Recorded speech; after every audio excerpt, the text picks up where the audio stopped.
I'm really excited to be part of this panel. I'm really excited that Highrise is doing something different by inviting other people out who are not members and allowing us to record. So thank you to all of you for being here. We're really excited to have you.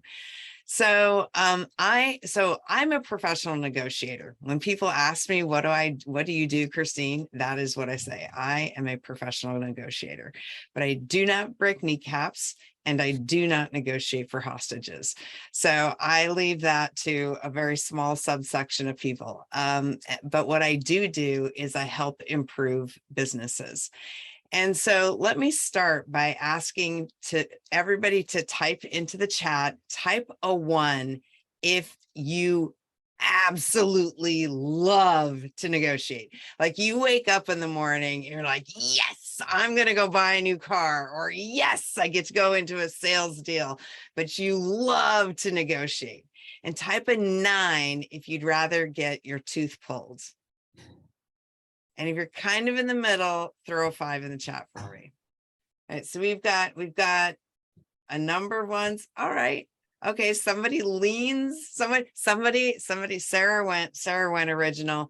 I don't want to get my tooth pulled, but I dislike it more than a 5. All right. So, and then we have some people who followed her on that. I love that. I love that. And that's so typical of negotiation. So even as a professional negotiator, I can tell you, I don't love it all the time.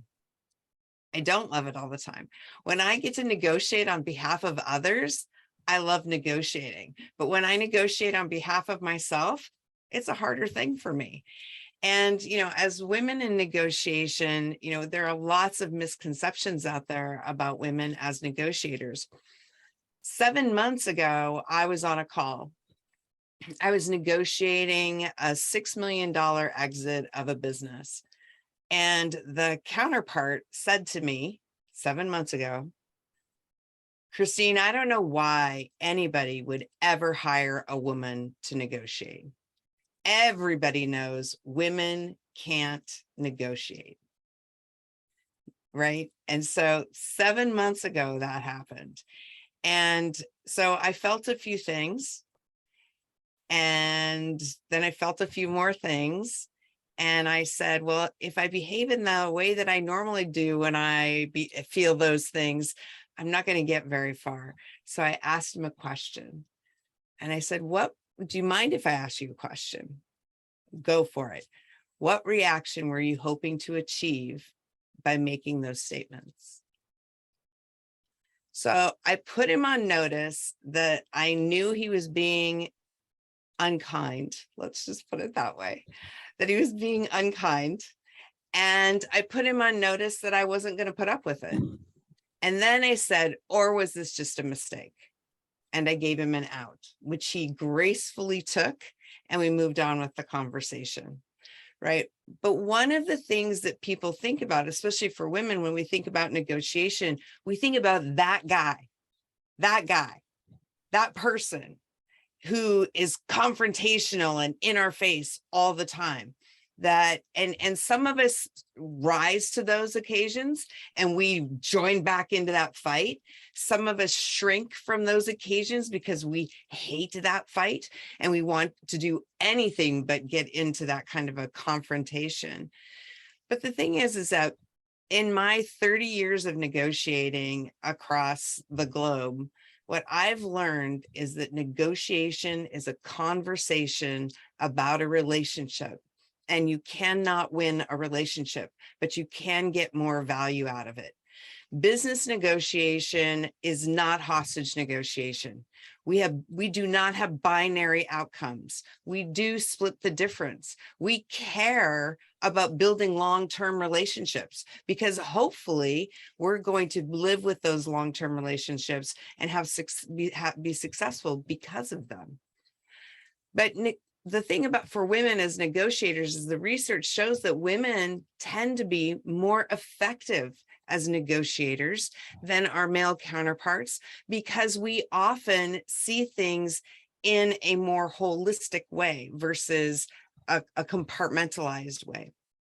It's simply the way our brain is wired. Yet at the same time, Boston College released a study last summer that showed that they looked at kids from boys and girls from the ages of 3 to 10, and they had them negotiate with the adult women and the adult men in their lives. And what they discovered was that starting at the age of 8, girls stop negotiating with the men in their lives. Starting at 8, we are conditioned to stop asking for what we want from the men in our world, right? And that perpetuates in everything we do. It's why I wrote the book, Why Not Ask? Why not ask? I ask myself that question. I was in the middle of something last week. I did a trade show at the City Club in Los Angeles, and I needed to get flyers printed. And I love my printer, but they now do only lots of 500. And I was like, but I only want 100. And I'm like, so I started going through the process of looking for a different printer. And I was like, so not enthused. And then I said, Christine, why not ask? Hey, can I get a run of 100? And guess what? I got a run of 100, turned around the next day, right? Why not ask? Well, women don't ask. We often don't ask. We're afraid of asking. I just read an article this morning about Tom Brady and Giselle, right? I don't know if you watch football. I don't know if you give a darn about football, but here's the thing. Giselle makes more money and has done than Tom Brady their entire marriage. But who's home taking care of kids? Who doesn't take out the garbage? Who doesn't clean up after himself? Who doesn't do any of those things? Tom Brady doesn't, and he doesn't help with the kids. She has been very vocal about talking about it. She's talked about it for years. In fact, she said, and I quote, "I've had that conversation over and over again," right? But now he's throwing a temper tantrum because she's pissed off that she's like maybe done, and he's just going to stick with what he knows, which is football, right? That's negotiation. She tried to negotiate. He wasn't willing to meet her part way, and who knows if their marriage will survive. We negotiate every day. And every conversation, every negotiation you have is a conversation, but not every conversation is a negotiation. And there are just so many things that we as women are able to do that we don't give ourselves permission to do. And we listen to what others have told us is possible. In my book, I tell the story about how one day we had a car accident. One of us had a car accident, me or my husband. It was a few years ago. And I decided I wanted to try to buy 2 brand new cars for the price of one. And I had nobody telling me that that was not possible. My husband's like, go for it. So we walked onto the car lot and looked at the 2 cars, found the 2 cars that we wanted. They gave us the price for one of them. It was the list price. I said, that's not going to work. We want to take 2 of them for less than that. We want to take 2 of them for the price of one. And I built a little spreadsheet. I'd done some math, done some homework. I was wrong in some of my math, made some adjustments. So that day we bought 2 brand new cars for the price of one plus $5,000, because I didn't have somebody telling me that it wasn't possible. And when I share that story from stage, people are like, oh yeah, that's possible. People who are in the car selling business are like, oh yeah, you could do that today. I had somebody say that 2 months ago. You could do that today. But we get told that we can't do things. We tell ourselves that we can't do things, because the hardest part of every negotiation you will ever have is right in here. It's right between your ears, because you take you in every deal you do. You are the only constant. Your successes and failures of negotiation boil down to one thing, and that is you. But you are capable. And you've had success as a negotiator your whole life. And so I'm going to turn it over. I want to invite Jennifer and Sherrie to come into the conversation. So we have some prepared questions that we want to address, and then throw questions in the chat as we go through, so that we make sure that we answer any of the questions that you folks have. Carrie, or Kim, my glasses are terrible. So you're Kim and Derry just combined. So it's scary. It's fine. So, thank you guys. Thank you, Christine, for starting us out. I'd like to start, just Jennifer and Sherrie jump in. Tell us, how have negotiations or different experiences around negotiating impacted your personal professional journey? Like, where have you seen that show up most relevantly and most crystallized? Jennifer, do you want to go, or should I? I was going to say, go for it. I'll call. All right, so I'll hop in, because I have at least three, well, actually I have four perspectives that I come from in negotiations. One is just myself personally in my life. The other is representing clients in negotiations. Most of our clients are companies, they're employers, and we're either negotiating with employees, executives, or government regulatory agencies. Occasionally we take on the executive side in limited situations. And then I'm also an employer. So I'm also negotiating. Well, and actually I have a partner. So I also negotiate with my partner in our business. So negotiations just constant, but it's interesting to me.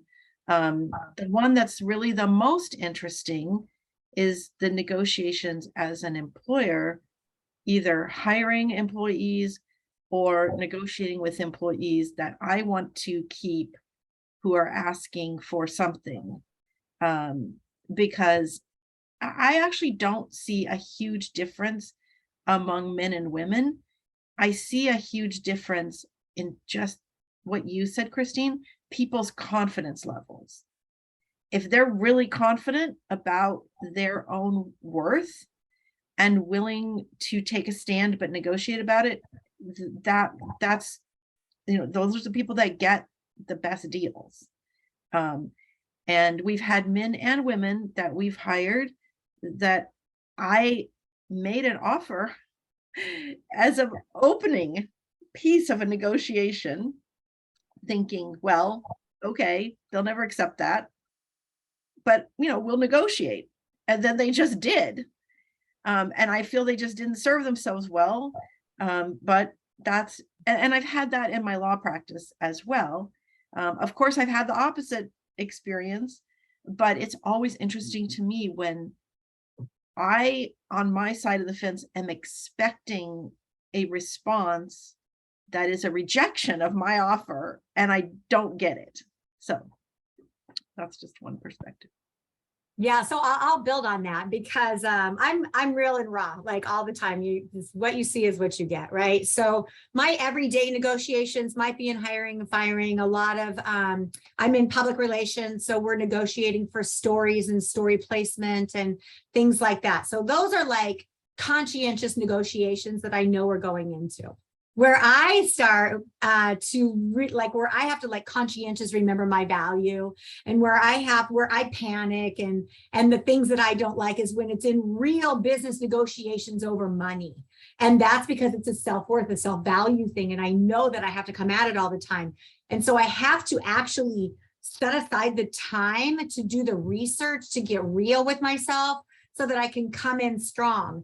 If I don't do that, I feel I forget, first of all, that that's my duty to come in to the negotiation with that done. And I'll start to get insecure, and I will lose the negotiation in my head before the negotiation ever even started.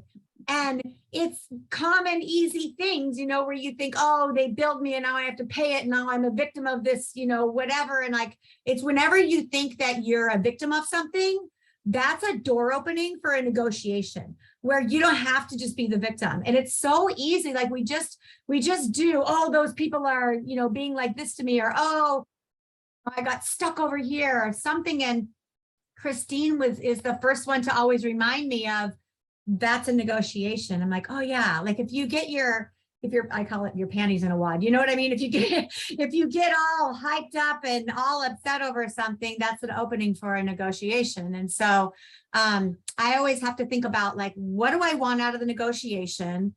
what am I willing to do to get it? What am I willing to give up? Where's my gap? Like, what things are on the table? What are my alternative options? And then do the research to support what I want. And then the main one for me is don't be afraid to postpone the negotiation if I'm not ready. Christine, what about you? Where have you seen this kind of show up in your professional journey, negotiation? So I started out early in my career doing international mergers and acquisitions, and I was working, I think the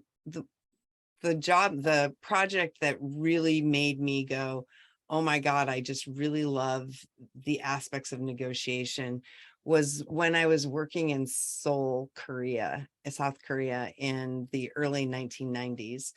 And there were no women around.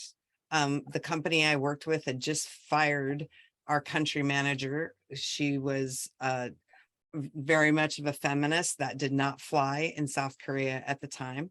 There were some of the office buildings of this prospective partner that we were negotiating a deal with where there weren't even women's bathrooms. And I had to figure out how to get successful there. I had to figure out, I was the lead negotiator on a really large telecommunications transaction.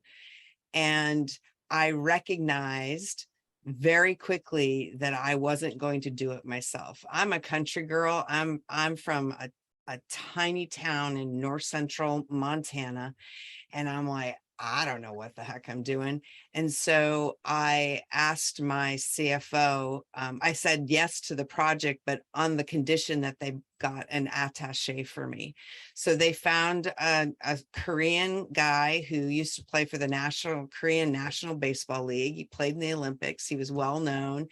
And he taught me, and he took me into that culture. He educated me, he elevated me, he told me where to sit, what to eat, how low to bow to whom. He gave me lessons before, like the night before. We'd go out to dinner, and then after we get back from dinner, he would instruct me on who I was meeting the next day, how I needed to treat each of them, what worked, what didn't work. And I learned that the human complexity of tradition and ritual matters in a negotiation, and learning how to understand that, and learning how to, as a woman who grew up where I grew up in a farm town, in a farm and ranching community, to go to South Korea and have to learn how to negotiate in that culture that I had zero understanding of, it's one of the highlights of my career, that I was able to do that and do that successfully at a time when it was just really, it was very difficult. And that continued. I was able to continue to do that work in the pre-deal world. And then I worked in post-merger integration. And then I found opportunities when I was working in post-merger integration. I discovered an opportunity working on the largest acquisition or merger in Canada a number of years ago. And it was fascinating to me how little people were taking advantage of the opportunity to renegotiate relationships. We talk a lot about negotiation, but most of the quote unquote negotiation work we do is really renegotiation, where we have a history, we have a relationship, and how do we, when that relationship quits working for us, how do we let how do we let the people in our world, in business and in our personal world, know that, oh yeah, that was okay for a while, but now that thing that's been working for you, it is not working for me, and we had to come back to the table and fix that.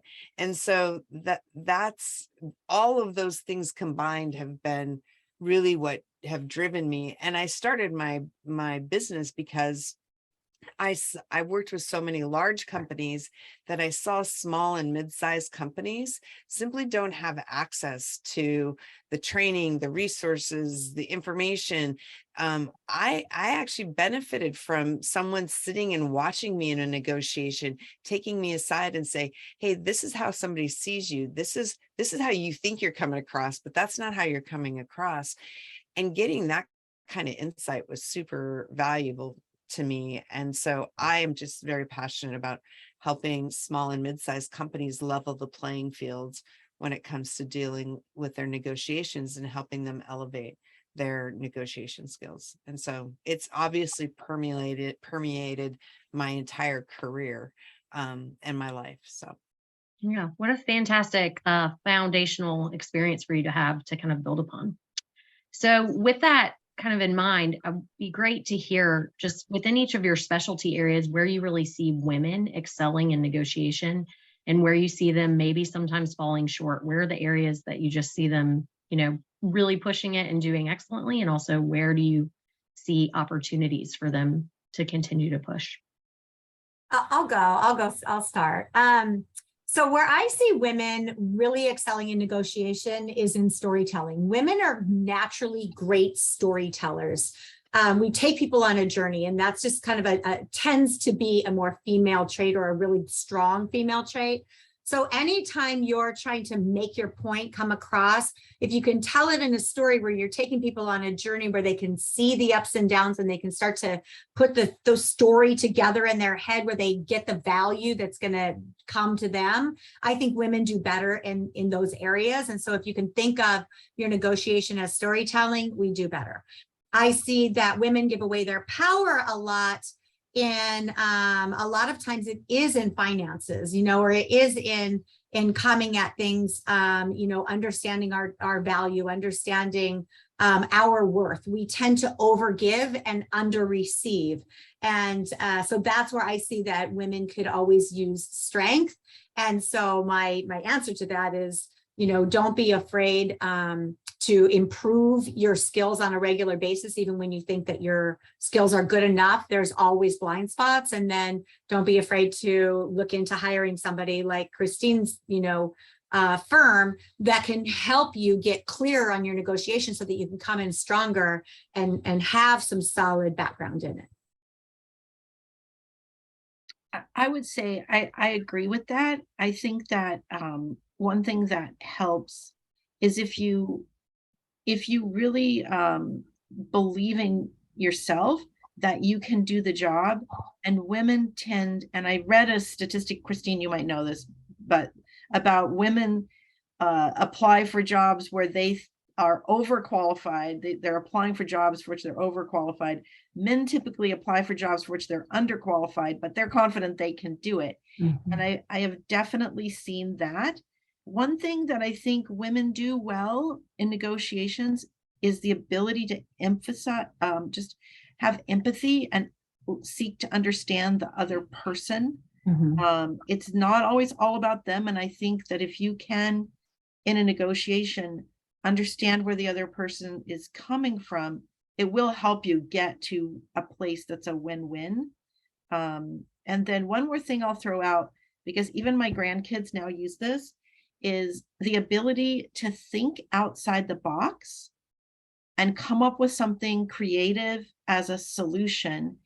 And what I tell them is anytime you're faced with where you feel blocked with something, you need to come up with 5 options, at least 5. If you only see 2, you have to come up with 3, even though you think they're ridiculous and you would never choose those. You have to come up with at least 5 because it makes you think creatively. And sometimes then something will pop into your head that you just, it wasn't there before. Your brain got it there because you were forced to think outside the box. I agree with all of that. I think one of the things that makes women just exceptional at negotiating is how in touch we are most often with emotion. For example, there are 48 synonyms to the word anger. 48 synonyms, right? So in that story about that guy, you know, who was unkind, you know, I was going through the synonym list. I'm like, okay, what am I feeling? Because my first reaction is, oh, I'm angry. I'm ticked off. Well, stronger word, right? But, you know, and then, okay, what am I feeling really? And then I could dig deeper into that. The thing is that negotiation is purely emotional. Now I might get some reaction to that. As soon as you want something from somebody, your emotion is 100% engaged. So I get going when I hear people talk about, you know, oh, control your emotions, manage your emotions. You can't. Emotions are an involuntary response to a situation based on your past experiences. You cannot control it. It just happens. But what you can do is acknowledge them, label them, and then and choose how you're going to act in spite of them or as a result of them.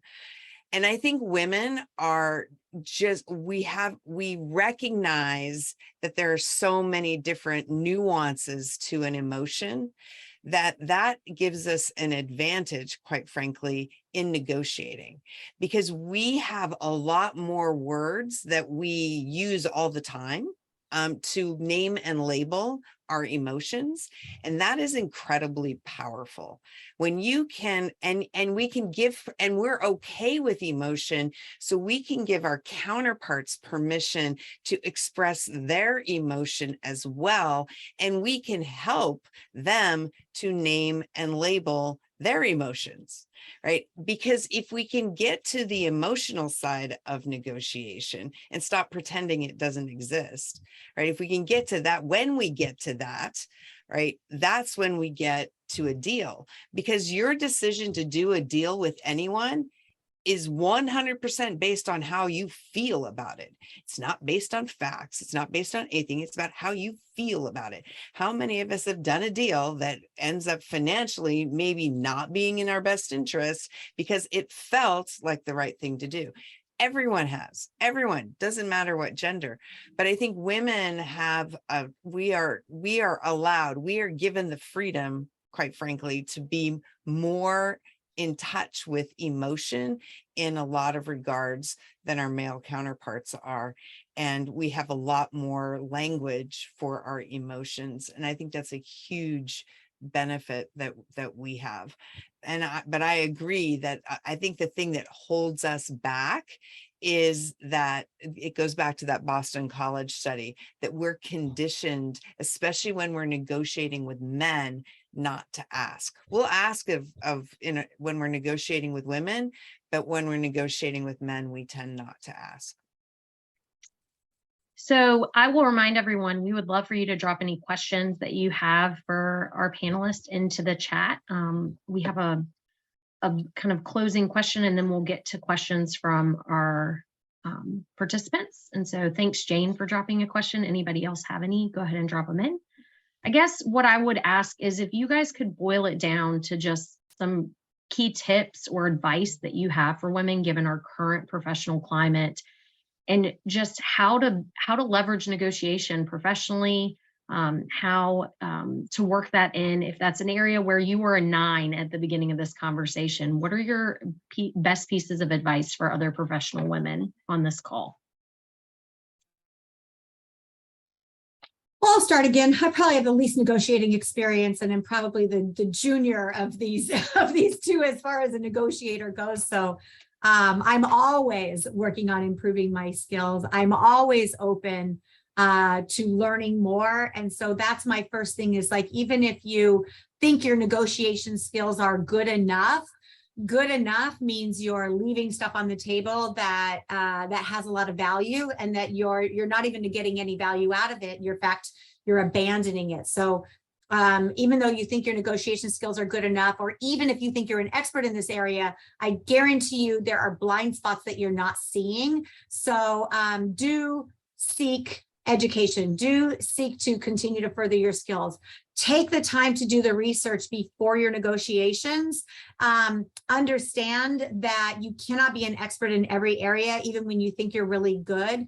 Understand your counterpart, understand the situation, and then, polish your skills and be brave enough to hire an expert who can either coach you, train you, or do the negotiation for you when it's high-level negotiations. And I'll just add, it's kind of what I started with, which is don't be afraid to ask for what you really want. First of all, know what you really want, and don't be afraid to dream about, don't cut off the options before you've even thought about it. And then you want to start with what your dream option is, and know in your mind, if I don't get that, I might, be willing to trade this for that. And certainly, in the compensation and benefits area, which is my area of practice, it's not always about money. And you want to think about, what do I really want here? What do I really want? What would really make my heart happy? And start at the level of what you want, not the level of what you think you can get. I love that. I love that a lot, Sherrie, because I think that that's one of the things that as women, we often do, is we dive to what we need and don't focus enough on what we want. And, they're really only negotiation it's the steps of negotiation are, in my opinion, are fairly basic. The first thing is you have to assess, and you have to assess 3 things in every negotiation that you're doing. Your counterpart in the situation you're negotiating. So I know somebody in downtown LA who is a restaurateur. They signed a 10-year lease without an escape clause a week before the pandemic shut everything down in LA, because they weren't paying attention to the situation. They went out of business. They owe a lot of money. All their investors lost everything, etc. So you have to pay attention to the situation, that you are negotiating in. You have to assess you.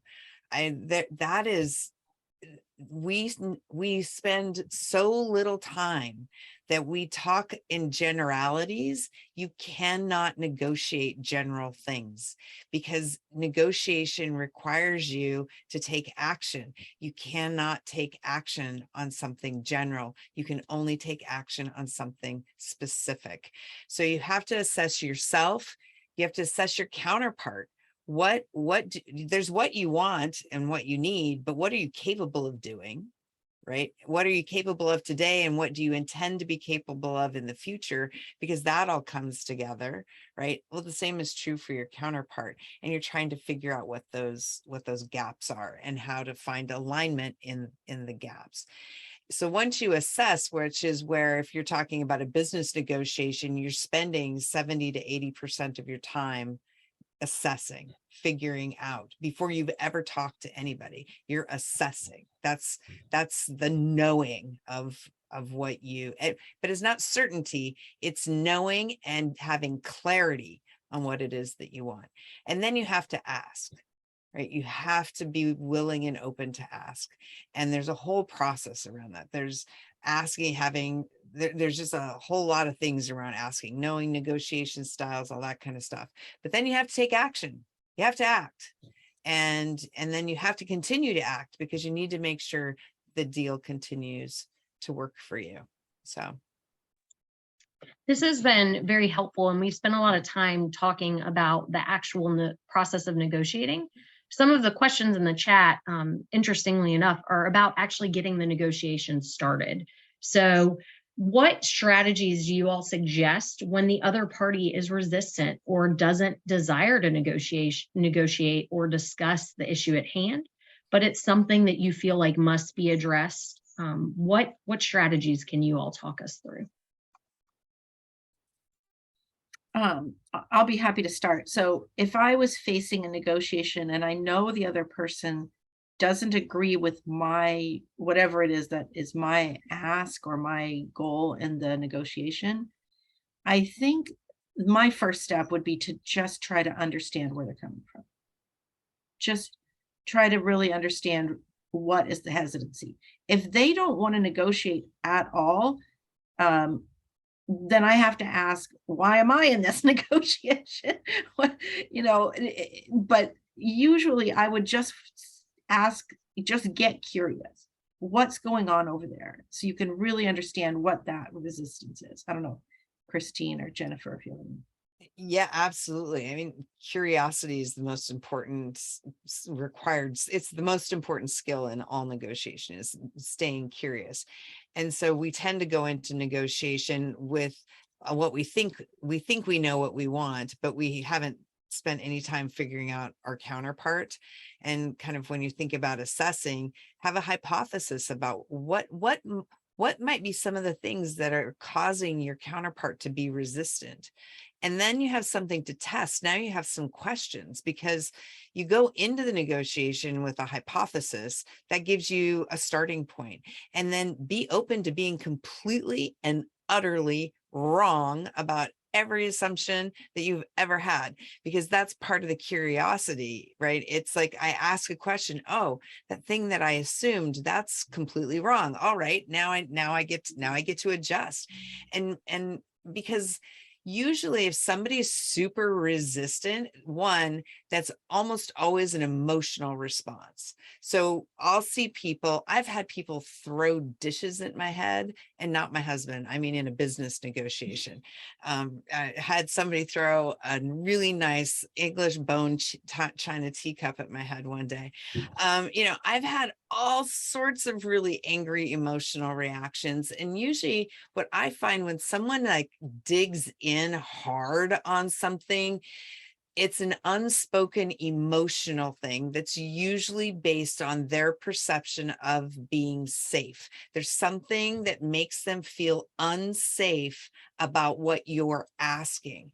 And so this goes back to kind of the understanding of the emotion aspect. And so when you recognize that somebody's reacting like a total jackass because they're afraid of something, that gives you the ability to go, one, it's not about you, totally not about you. And two, now you can start to build empathy and build a bridge, because you start asking questions to help get them to disclose some of what they're worried about, what they're afraid of. And now you can problem solve that together. But it all starts with staying curious and asking effective questions, because usually, and the other thing is, when somebody says no, they're not usually saying no to the whole thing that you're proposing. It's usually a small piece of what you're proposing. So ask them to be specific about what they're objecting to. Yeah, I'm going to actually circle it back around to something that Christine said earlier, because I always talk about coming at everything from a curious mind. And that means to do the research, or to ask more insightful questions, not questions that you think you know the answer to, or maybe, because maybe your answers are wrong. But Christine talks about, negotiation is a conversation. So if someone is not engaging in a negotiation with you, they're denying the conversation. So really try to get to, instead of trying to solve everything in a single conversation, just see if you can get a conversation about what's going on in their head, or what's preventing them from having the conversation to begin with.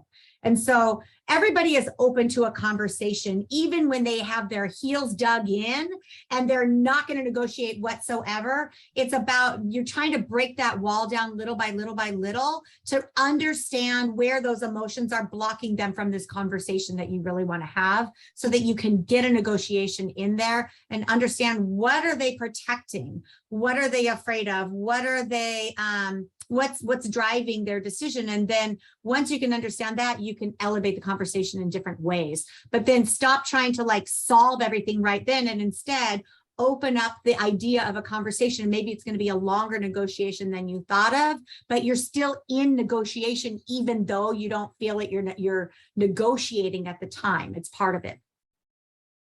That's great. We've spent a lot of time talking about emotions and the importance that they can play, and how they can be really impactful in negotiation and helpful. With that being said, what are your thoughts on folks that might wear those emotions on their sleeves or potentially on their faces during negotiation? How do you minimize that impact? I'm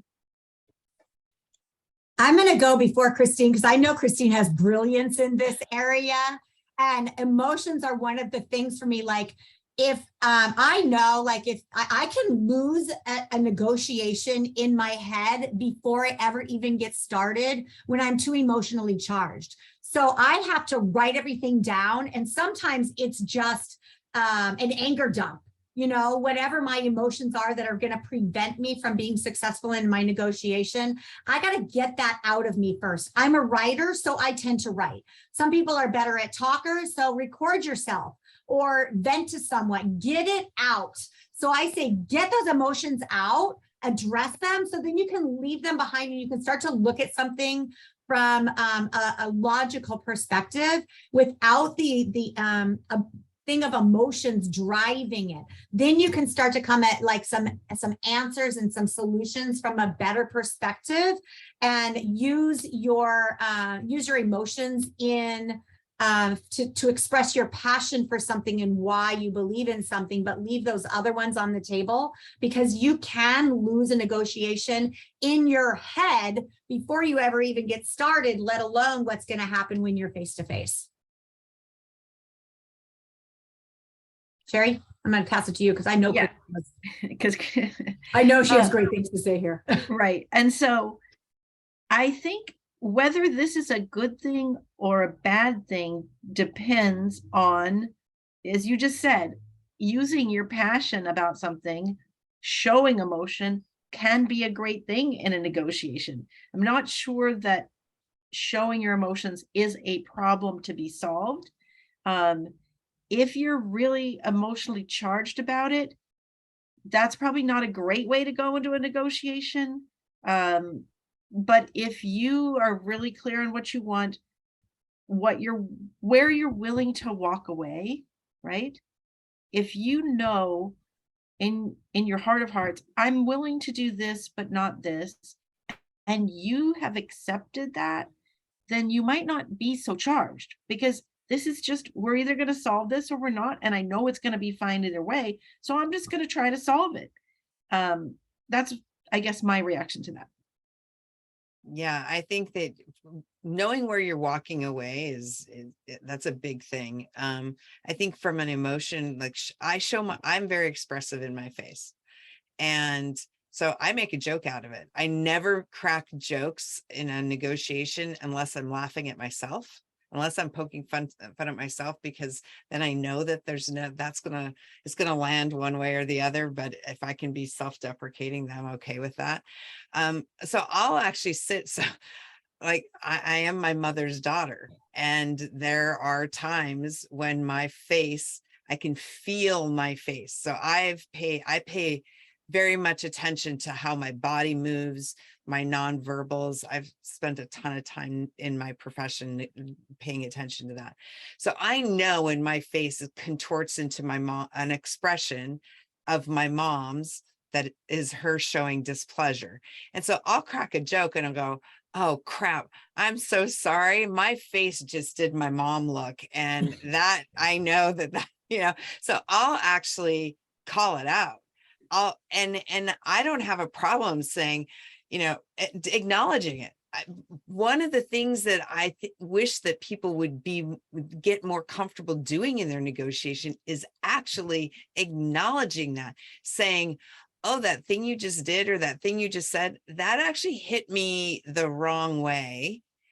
I'm not feeling very good about it. And I did this not long ago. And I said, and I'm not sure why you pushed I don't know why what you said pushed a button for me. So I'm going to take a break. And I'm going to go spend a little time in my head thinking about what it was that you said or what you did that hit that button for me. And then I'm going to come back and let you know. And we can move on from there. And so I'll just take a break. I'll acknowledge that something isn't feeling right, isn't working right, and then I'll go from there. And then I'll take my break. I'll evaluate it and say, oh, what specific, this is a specific thing that what you said actually hit me wrong. And that's on me, or maybe it's not, maybe it is on them. And, and then we have something new to work through. Because if I can get over that and I can get agreement in those things, and I can show that I can move beyond discomfort, because that's all it is. It's discomfort. It's that safety thing that I talked about, right? Some people would get, if somebody pushes a button, they'll react and they'll behave angrily. But if you take a moment and you go out, it's like, okay, I feel safe. I'm just really uncomfortable. And I'll say, I'm really uncomfortable telling you this, but I had an uncomfortable conversation this morning, but I had the conversation. It worked out just fine. Right. And so acknowledging it, I think I actually don't, acknowledging that you wear your heart on under your sleeves, you care. What that means is you care about the outcome of the conversation. So say that up front. I care about the outcome of this conversation. This deal matters to me. And then if it doesn't matter to your counterpart, you have now, to Sherrie's point, it's like, if my counterpart doesn't care as much about this deal as I do, what does that mean I should do? Right? Now you have another piece of information upon which to make a decision. So we have talked just at length about negotiation skills and about staying curious and growing yourself as a negotiator. With that said, what tips or tricks do you guys have for improving those skills? Are there specific books or list of curious questions, if you will, workshops that you all would recommend, or even learning experiences that you all might recommend? I don't have any in particular. But I do think this idea to be curious, not have assumptions, is really critical. And I know my daughter at one point, the company she worked for really valued curiosity, and they gave everybody just little cards that said, stay curious. And she left that company probably 5 years ago. But even today, when she comes to me with a problem, I sometimes say, remember, stay curious, remember, stay. And she's like, yes, that's right. Stay curious. So that's what I've got. Yeah, I have some books and stuff on how to ask certain questions, but like you want to get clear on when you want to ask yes and no questions, like you just want a clarification of understanding of something versus you want to really get an answer out of them. So you want to have a combination of open-ended questions and closed-ended questions so that you can gain a better understanding. Christine's book that's right next to her, Why Not Ask, is a quick and easy airplane read. It's a quick and easy way to like really open your skills to some different ways of thinking about negotiation. And I'm sure I'm going to plug it all for her, but she's got a negotiation 101 course that is absolutely brilliant. It's a great, she's got another, I think, entryway to get in. She's got a whole bunch of different ways that you can really start to elevate your negotiation skills. I don't mean to steal your thunder, Christine, because I know you're probably going to talk about all these things, but I'm just going to cue them up because they're great resources for any level of negotiator. So there's your plug. Well, thank you for that, Jennifer. I actually I've taken so many negotiation classes. So I'm usually in a minimum of 3 negotiation trainings at the same time, because I'm constant, because it's what I do. So I'm always trying to up my skills and learn different techniques and figure out different ways of doing things. All of the major major Ivy League institutions, Harvard, Wharton, Stanford, have negotiation training programs. Columbia, Yale, UC Irvine. I'm actually partnering with UC Irvine to do a new negotiation program for them, for their executive, one of their branches of their executive training. And so there's places like that. There's stuff online. It's really about what you want to get out of it. My programs, yes, I do have programs, and my programs are, like I said, I'm not a hostage negotiator. I'm not going to sit and talk to you about how to get hostages out of a hostage crisis. But but when it comes to business, that is what we do and we do training for negotiations, but there's so many, and I have a recommended reading list that if you fill out the form, I'll send you my recommended reading list. It's there. I have it's a lot of books. There's a lot of great books. My favorite multicultural negotiation book isn't a negotiation book, it's a history book. So I'm happy to send you that list. And the list, you mean, is responding here to the Highrise? Yeah, so because that list goes out to everybody who's here. So if you've put your name in the Highrise list, then I will send you a copy of that recommended reading list. And Yeah, I'll send you a gift. There's another book that I have found that's really helped me just everywhere in business. It's called The Power of the Subconscious Mind by Joseph D. Murphy. And it's part of what I use like in my mindset, really, when I notice that I'm losing negotiations in my head before I ever even start, I listen to that book again because I'm like, oh yeah, you know what I mean? Like these negotiations are first. Christine says the biggest negotiations or the toughest negotiations happen between your ears. And that's a part of it. And so that book to me is a good resource and reminding me that, it starts in your mind, it starts in your head. Then go do the research, then figure out the questions that you need to ask, what are the gaps are that you don't have, and then put a list of questions together that you need to understand first and realize that not every negotiation is over in a single conversation. Sometimes it's just the beginning.